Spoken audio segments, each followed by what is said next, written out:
Is it all about style? Or is it about substance? Maybe we can do a bit of both.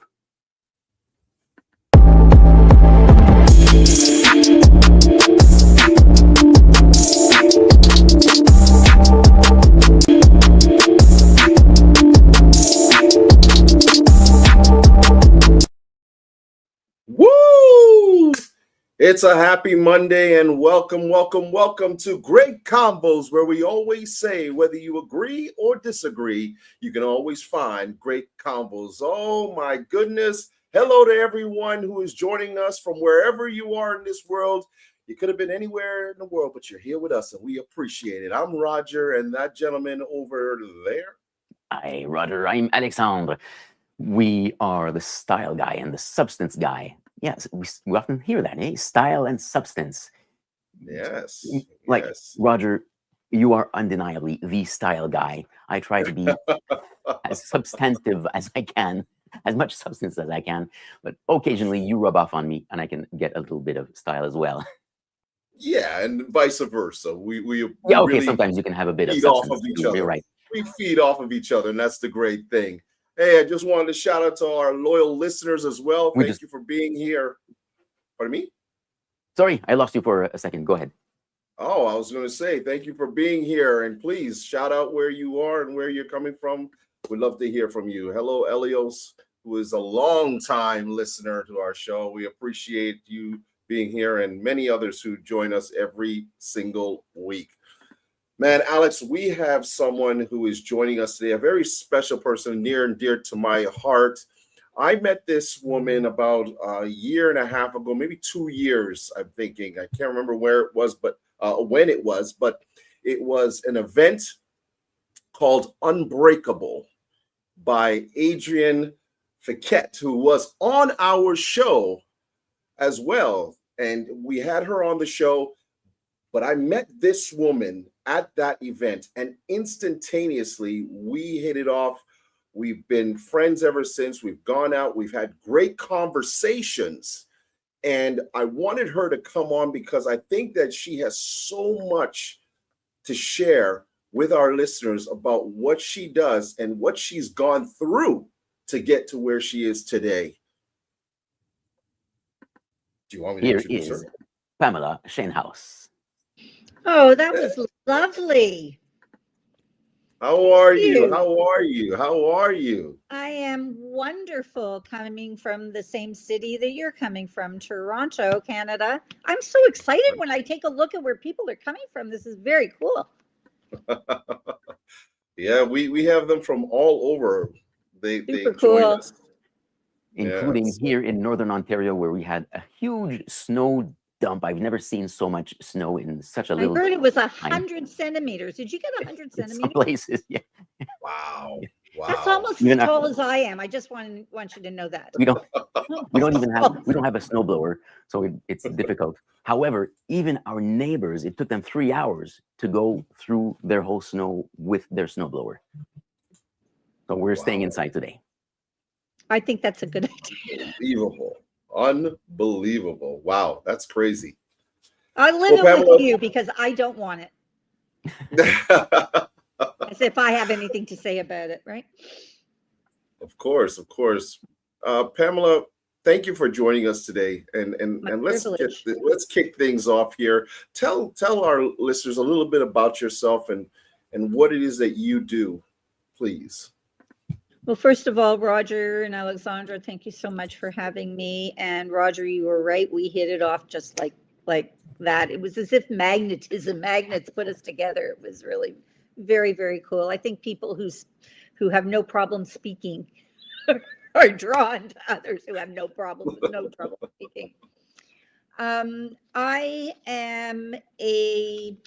I have been in well, let me just give you a little background of me. I've been in three different businesses. One was I raised multi-million-dollar companies. The other one, I had a fashion brand. And this one, I have a consulting firm that specializes in accessibility and inclusion, diversity, and equity within the workplace. So I have been around the block, as we say, and and right back at it. I have had a life that has been challenging. I was diagnosed with a bone disease at the age of 5 and had close to, I think I lost count, close to 20 operations to make sure that the disease didn't progress. And that was done mostly during my childhood. So I missed so much school that it was really horrible. But it took me a long time to really appreciate who I was. You know, Roger and I were talking about this. And because I was brought up in a family that realized that the most important thing is to be authentic, transparent, be charitable, and be kind. Mm-hmm. And all the work that I do has that, I'd like to say skill set, but I don't know whether that's the right word, but focus, that's the word. Because I don't know how to do anything else but be who I am. Took me until my mid-50s to really appreciate who I am, and I think that's really sad. Missed a lot of years and a lot of good years. And I'm hoping that people who listen to me realize that they are who they are, and if they don't appreciate and love themselves, it's really hard for others to do so. Right. Pamela, you mentioned all this, and your story is fascinating. I want to focus on the fashion brand. You founded what might have been the first accessible fashion brand. Is that right? No, it was the first size diverse fashion brand in Canada. At that time, accessible fashion, or we really call accessible fashion adaptive fashion. Okay. So when I refer to adaptive fashion, that's what I'm talking about. I'm talking about making a shirt easier with Velcro or buttons that snap when they think that, you know, the button looks like you're going to turn it, you know, put it on a button loop, but no, they snap. All these various items that are made to make the world of people with disabilities easier. Yeah, so it's not just about size diversity. And this, I'll talk to you about that, but I just want to, you know, I just want to tell you one thing, and I'm hoping I can have people explain. First of all, I got to stop talking with my hands. I'll sit on them. We talk about people with disabilities. We don't talk about handicapped people. So the word handicapped is trying to be out, you know, we're trying to push that out the door. So that's just a little tidbit right now. So your question to me, Alexandre, was?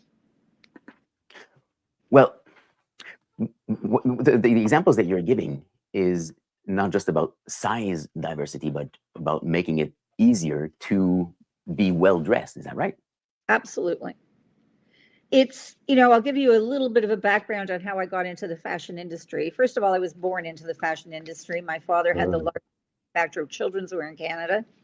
He used to teach me when I was 16, 17, everything about knitting and all of this, and how to deal with clients and prospects. I wish I had learned a lot better, because I would do it better, because he was an amazing businessman. But at 16, 17, you know, are you listening to your father? Absolutely not.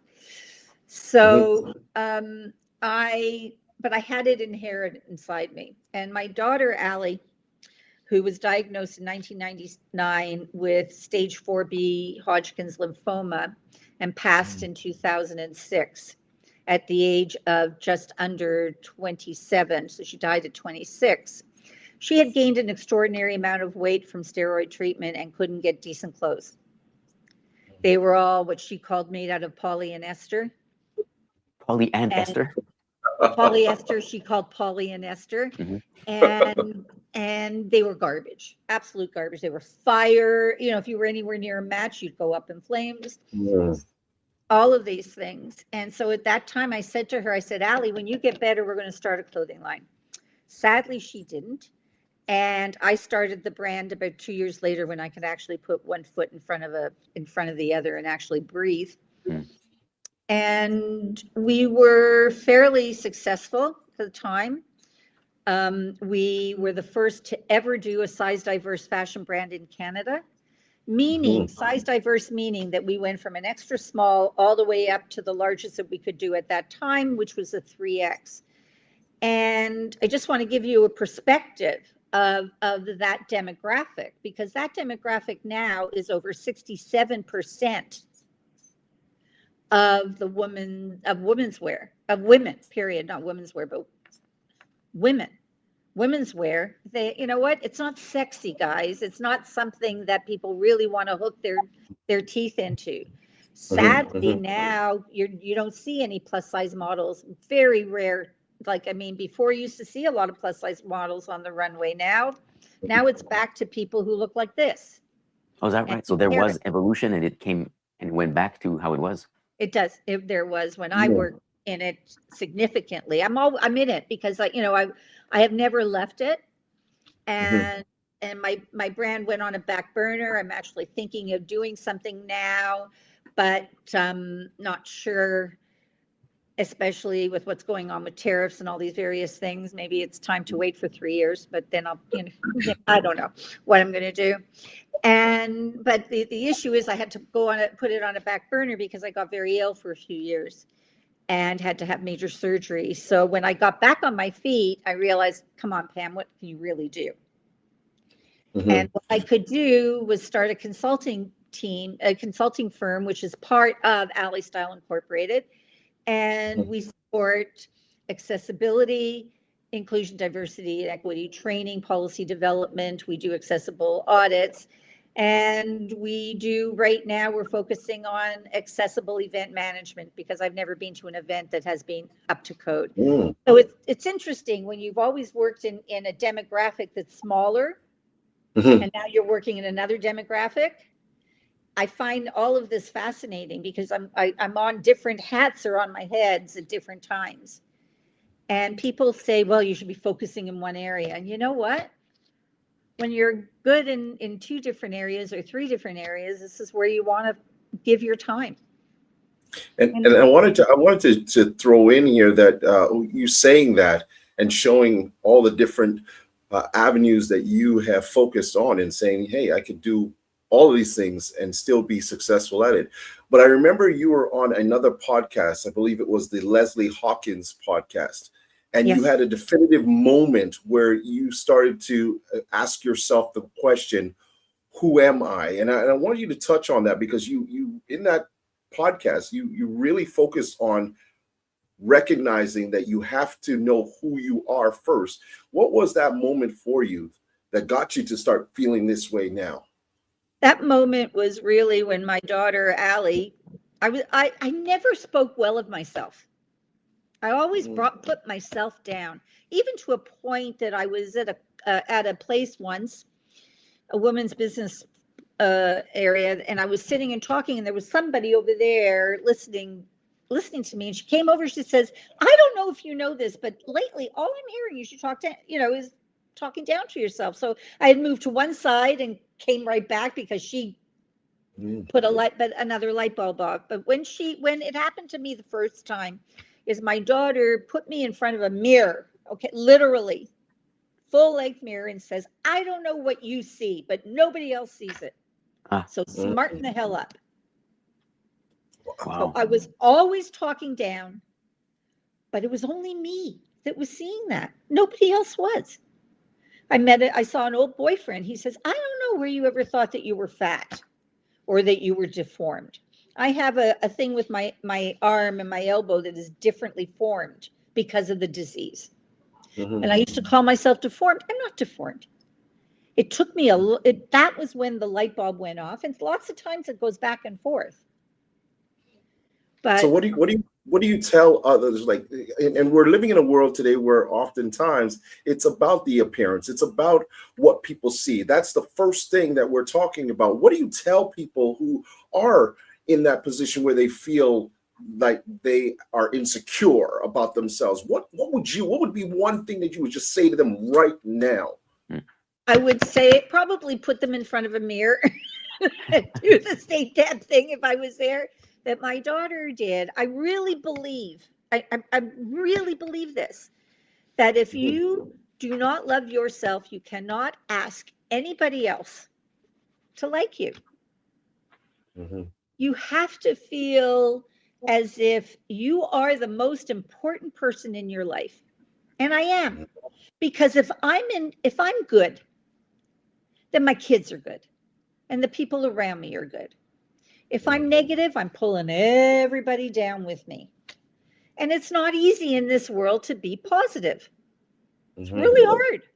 I'm finding it really difficult at times to just go, okay, you're going to focus on this, and this is what you're going to do, because you just got to realize that 25% of the population, I think it's 6.1 billion people globally have a disability. Let's talk about a disability right now, okay? 25% of people in Canada have a disability, which means if you aggregate it in your workplace, 25% are people with invisible or visible disabilities. And I'm going to give you another stat, and I am not the stat person, so don't ever think that you can get a lot of stats from me, because it doesn't happen. I don't think that way. We're having just enough. Okay, I think more humanistic. Just this is my last stat. 44% of people with invisible disabilities are too scared to tell their managers. That's a huge amount. That's almost half. Wow. Now you Because should they're not afraid be of scared. pushback, or that they won't be accommodated. Either that, or they think they're going to be fired. Well, guess what? Against the human right, you can't fire somebody because they're disabled. Because against the law, you can't do that. The only but thing, even with those laws in place, 44% of people with disabilities. With those laws in place, they believe that they're going to be treated differently. That the other employees are going to say, "Oh, well, they're being accommodated for something," right, like that, and they're too scared. The issue is that they need to open up, because they need to care about who they are, and not be afraid to do that. I'm sorry, was I interrupting you? No, please finish, please. Okay, my thought is that anything that you do to tell your manager that you need help, okay, that it's going to be better for you, which makes it better for them. I always hired people that made me look good, okay? Always hired people who made me look good, right? Because they're going to make me look good. They're going to do their job. They're going to make me look good. Yeah, and if they're more effective at their work, then it's better for the company, of course. Exactly. And let's talk about somebody who has neurodiversity and needs just 15 minutes because their mind is just going all over the place. And all they need is to put their headphones on, meditate, or listen to some music and go into a quiet space, a corner, something. Well, they need to be able to tell their people that this is happening. And somebody just said those invisible disabilities are so challenging. Absolutely. I do something. You can cut me off anytime, guys. I do. It's okay. It's just good. When I go on a stage, okay, I walk with a walker, okay? I can walk on my own, but I walk with my walker. So when I go on stage, I walk with my walker, and then I park the walker and I start to walk on my own. And I look at the audience and I say to them, do I look disabled now? It's very powerful, because I look disabled when I'm walking with my walker. I am the same person. I haven't changed from when I parked the walker to the way I'm walking there. Same person. Pamela, we've got a great question here from YouTube. I was going to say that. This is the question. First, he says, it's an amazing discussion, but why do you think industries still ignore accessibility early on? Because it costs money, doesn't it? Because that's the main thing. It's like with clothing, with size diverse clothing, it costs money. It's not the same. It's not the same grading. You got to do it differently. It's different math. It's different this. It's different that. You can't just add on 2 inches to the fabric. What do you say to those industries or companies who say, well, it's too restrictive. It costs too much. First of all, they have no choice. That's number one, okay? Because in Canada, you have the ACA, which is the Accessible Canada Act. And if you're on Ontario and you have more than 20 employees, you have the AODA, which is the Accessible Diversity Ontario Act, okay? So you have no choice. I'm going to give you an example here. Every website must be accessible. I've looked at every website from the top companies all the way down, and very few are. I'm not going to say none, very few are. Now, if you are federally, if you're part of the if you're federally, oh, help me, Roger, what's the word I'm trying to come up with? Regulated? Right, thank Right. you. You're federally regulated and your website is not accessible, and Mhm. they're out there looking, they will charge you $200,000 a day. Hmm. A day. Wow. Okay. Wow. If you are in Ontario, you will be charged $100,000 a day if you're regulated through Ontario, which most of them are. Mhm. So, in other words, that's 300 grand a day, not a week, not a month, a day, not once. So it costs Wow. Cheaper more to not hire me. to It's much become cheaper Yeah, to hire it somebody costs like way me more. and fix it for you. But this is what's happening, and they're out there looking. Wow. so companies can, Let me ask her this because we're coming up across the time, but we have another Really? question for you. Boy, that was How fast. I know it goes by really fast, but how can small businesses realistically start designing with accessibility first? They just start. There are many organizations that they can look at. They can bring somebody like me on or other people. I'm taking a built course and I'm getting my accreditation through the Rick Hansen accreditability program. Mhm. And they will lay out a lot if you you can research it. It's like I'm going to start a podcast. So somebody said to me, "Why aren't you starting it? Just start it." right? It's the whole point to take a look at your environment. You have to do these things because we're not going away. Disability affects everybody. Okay. If you're a senior and you're getting older, you're part of that environment. If you are somebody who went through cancer treatment and you're getting better, you're part of that environment. All of these things. It's not just somebody who's in a wheelchair. Right. Yeah. Oftentimes that's the image that we have, when we talk about accessibility, or we might have said a different word in the past. We Yeah. think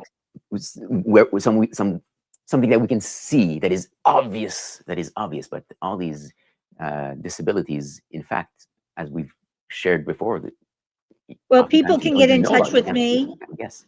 I don't know whether you give out emails or something. You Oh, of can course. Yes. put Yeah, my especially if there. a company wants to get in Then touch they with can you to help gladly them, get in touch with me. I'd how do we welcome do it. that? My email is Pamela at theshainhousegroup.com, and you can get in touch with me at LinkedIn or through Instagram. Instagram, it's Shainhouse Group, and LinkedIn, it's Pamela-Shainhouse. Right. I have another question that has come up, and thank you. We've got a lot of people who have joined us today to listen to this conversation, and thank you for joining us as we speak to Pamela. But Pamela, here's another question. You mentioned innovation. Can accessibility actually increase profits for companies? Absolutely. Absolutely, because all you're going to do is look good. Because you're not going to look bad if you're making sure that your washroom, and not that your washroom just has an accessible signage on it, it actually is an accessible washroom. You can actually push a button and get into it, and then push a button and it closes. We talk about people who are low vision, people who are hard of hearing, all of this. There are so many different ways to do this. And, I was at an event last year, and they decided they were going to put the exhibitors under beautiful shag carpet. Okay. And they Right. were going to tape this beautiful shag carpet under the shag, which means that there was a lift this big where people were falling and tripping Mm. because it wasn't taped down. It looked good. Oh, it was beautiful. It Yeah. was bright blue. It was very pretty, but it was not accessible because a lot of these event companies do not know what needs to be done. I have to say, for sure, I want to talk to you. There's no doubt about that. But if you bring in another company that with this, please do not bring in somebody who does not have a disability. Doesn't matter what the disability, and invisible, visible, that's irrelevant. they will not see it in the way that somebody such as myself does. Right. But Pamela, before we close off, please tell us about the charity that you started with your daughter. Oh, that's so nice of you. Thank you. Yes. Yes. My daughter, Allie, as I said, passed away in 2006. And before she passed away, she started a charity that was incredibly timely at the time called Allie's Journey. And I think that the information is there, and it's for teens, because at that time it was only for young adults with cancer, because you got aged out of Sick Kids Hospital or any other children's hospital at the age of 18.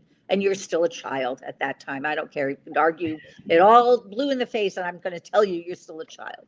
Yeah, especially for a parent, an 18-year-old is still Exactly. Especially they're not easy, but that's another story. We'll come on and do that.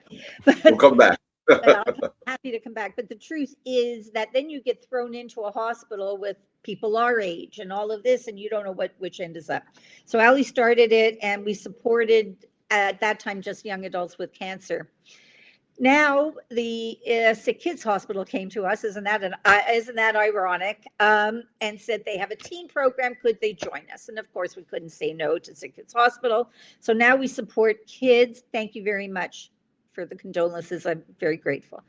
And now we support teens, adolescents, and young adults with cancer. And we do that by providing comfort bags and all these various items that we know they need, but they haven't started their treatment yet because they get it right at the beginning, the cusp of their treatment. So they don't bring socks, they don't bring a blanket, they don't bring things. And if you go onto our website, you can, of course, I'm going to say you can make a donation. That would be very kind of you. But you can see the items that we have to put in to make sure that we can make it comfortable for them.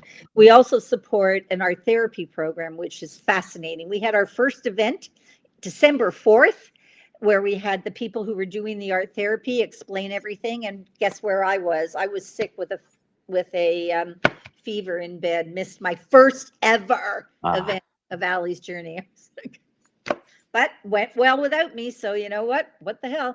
Awesome. It taught me that this charity works beautifully, even with me and without me. So it's great. Great group of people, very low grassroots, no staff. We do it all ourselves.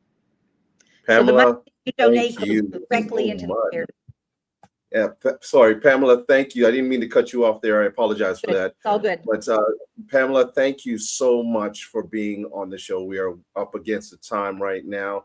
Okay, I get it. You, I love it. As our loyal listeners, if our loyal listeners want to get in touch with Pamela, again, we'll put her information quickly up here, because we had so many people who have chimed in, whether on all social medias, they've been a part of this conversation. So thank you for joining us here.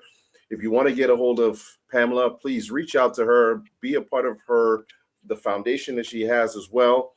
And Alex, wow, what a great convo. But like we always say here at Great Convos, whether you agree or disagree, looks like everybody did agree, you can always find great convos. Thanks, everybody. See you next week. And Pamela, thank you.